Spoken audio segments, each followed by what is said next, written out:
इस भाई का जो है ना ब्लॉगिंग करने का तरीका ही कुछ अलग है यार।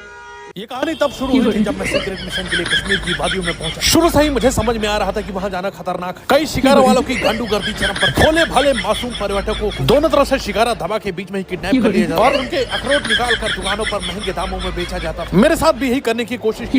एक बंदा बोला कि मेरा आइटम खरीद दो तो मैं तुम्हारा अखरोट नहीं निकालता। मरता क्या न करता। जहां से भी वह कहावा लाए थे मुझे पीना पड़ा। तभी मेरी नजर चिनार कैफे पर पड़ी और तो और उसने अपने बोटिंग का काम भी शुरू कर दिया। हो न हो ये मेरे उसी दोस्त का काम था जो परसों पहले कैंपिंग करने कश्मीर आया था और ये बोल के भाग गया कि यहाँ के कैंप में ट्रेनिंग बहुत हार्ड होती है। नदी किनारे सलमान भाई का होटल भी यहीं पर। वहाँ के लोकल कुकुर से लोकल बनकर मैंने संबंध बिठाने की कोशिश की। ये साला कुकुर भी जंजी निकला और मेरा अपमान हो गया। मैं समझ चुका था कि मिशन कंप्लीट करने के लिए सिर्फ नाम बदलने से काम नहीं चलेगा, मुझे खुद को बदलना होगा और मैं बन गया वली अहदे सल्तनत आवाज, खुदाई खिदमतगार, जाबाज, मुजाहिद, सिबा सालारे लश्करे फिदाई, रसूली अल जब्बार अल नासिर। मेरे ये परिचय जानते ही लोगों के रिश्ते मेरे घर पे आने लगे। लोग मुझे घर जवाई बनाने पर आमादा हो गए और जैसे ही पता चला कि वो अपने लड़के का रिश्ता मेरे लिए लेकर आया, मैं खुद अपने अखरोट गिरवी रखवानी दुकान पर पहुंच गया। दुकानदार ने बोला कि मैं सिर्फ कसूरी मेथी बेचता हूँ, भाग जाओ यहाँ से। यहाँ की सड़कों पर मैंने लिंगासन को भी प्रेम की तलाश में भटकते हुए देखा। वहीं दूर जंगलों के बीच कोई साजिश चल रही। शंकर, एहसान, लॉय नाम के तीनों नौजवान कोई खिचड़ी पका रहे थे। उनका पीछा करते करते मैं घने जंगल में चला गया। तभी एक आवाज मेरे कानों में पड़ी।